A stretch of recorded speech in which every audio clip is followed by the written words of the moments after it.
Tere! Mina olen Katariina Kordamets, Tartu Ülikooli 3. kursuse tudeng ja ma tutvustan järgmise paari minuti jooksul lühidalt enda õppekava, milleks on geenitehnoloogia. Kõigepealt põhiline, ehk miks on kasulik just geenitehnoloogiat õppida? Esiteks annab geenitehnoloogia tugeva alusbaasi teaduses ja sealt saad edasi arendada paljudes erinevates suundades, näiteks minna biomeditsiini ja töötada ravimifirmades, olla osa toiduainetööstusest, teha bioinformaatikat või tegeleda hoopis teaduskommunikatsiooniga. Sa saad töötada nii laboris kui ka arvuti tagant, kuidas ise soovid. Sellel erialal on Eestis ka hetkel väga kiiresti kasvavad ettevõtted, nagu Icosagen, kes toodab koroonaviirust blokeerivad ninaspreid, millest võib-olla kuulnud oled, ja Solis Biodyne, mis tõttu on suur tõenäosus leida tööd kaasaegses firmas. Võin isiklikust kogemusest öelda, et need firmad on väga huvitatud just noorte tööle võtmisest ja neid firmasid on muidugi veel palju, lisaks nendele toodud näidetele. Samuti on alati võimalus minna edasi välismaale. Siin kaardil näiteks on näidatud, kus asuvad maailmas peamiselt biotehnoloogia ettevõtted. Geenitehnoloogias saad juba bakalaureuses palju praktilist kogemust praktikumides käimisel ja just endale huvipakkuva laborikoha leidmisel ja seal teed ka oma bakalaureuse töö. Siin näiteks ülemised pildid tegin mina enda bakalaureuse töö käigus ja alumised ehk siis see taimepilt ja mikroskoobi all närvikiud on tehtud praktikumides. Ja miks seda just Tartusse õppima tulla? Tartus saad sa õppida Eesti tippteadlaste keskel ja nende käest alati nõu küsida. Samuti kuulab ülikool tudengeid ja teeb koostööd, et õppekavasid pidevalt paremaks muuta ja võimalusi juurde tekitada. Kui sul on mõni lahe idee, siis ülikool annab endast parima, et aidata seda teostada.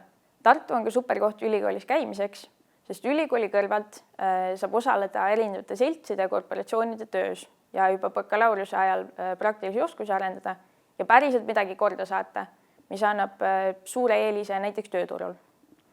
Mina olen hetkel sellise seltsi nagu bioteaduste üliõpilaste seltsi hariduse töögrupi juht, mille raames käime muuhulgas koolides teaduslikel teemadel loenguid andmas, nagu on näha ka siin pildil. Aga miks mina seda eriala üldse õppima tulin? Bioloogia oli alati üks mu lemmikõppeaineid ja ma sain aru, et just geenitehnoloogia meie jaoks õige, kui sattusin bioloogiatunni raames lugema bakteritest, keda saab kasutada naftalekete kõrvaldamiseks, mis meie jaoks tundus väga põnev. Edasi lähen ise magistrisse biomeditsiini õppima ning tahan proovida teadusalases firmas turundusspetsialisti rolli. On oluline teada, et teadust õppides on palju rohkem valikuid kui ainult traditsiooniline laboris töötamine ja õpetamine. Veel üks hea näide antud eriala vajalikkusest on hetkel väga teemakohane koroonavaktsiinide väljatöötamine. Varem erinevate haigustekitajate korral kasutatud vaktsiinid olid enamasti elus, nõrgestatud vaktsiinid või inaktiveeritud vaktsiinid, mis sisaldavad tervet viirust.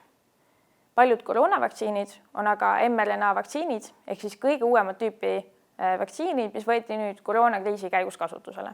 Need sisaldavad juhiseid näiteks mõne viirusele omase valgu tegemiseks. Nagu siit skeemilt näha ja tõenäoliselt ka koolis õppinud oled, siis RNA-d kasutataksegi kehas valgu tegemiseks. Koroona korral on selleks valguks ogavalk, mida leidub viiruse pinnal ja mis on väga vajalik selleks, et viirus saaks rakku sisse tungida. Kui sa oled vaktsineeritud, hakkab keha tootma selle vastaseid antikehi ehk molekule, mis suudavad koroona ära tunda palju kiiremini ja viirusosake hävitatakse. Kõigile, kellel huvi on olemas geenitehnoloogia vastu ja tahaks midagi rohkem teada, soovitan kindlasti tudengivarjuks tulla. Käisin ka ise tudengivarjuks. Rohkem infot leiab selle kohta siit lehelt või ka guugeldades Tartu Ülikool ja tudengivari või midagi muud sarnast. Kui küsimusi on, võid ka mulle kirjutada, siin on mu meil, aga võid ka meid Facebookist üles otsida. Mina omalt poolt soovin kõikidele tulevastele geenitehnoloogidele palju edu.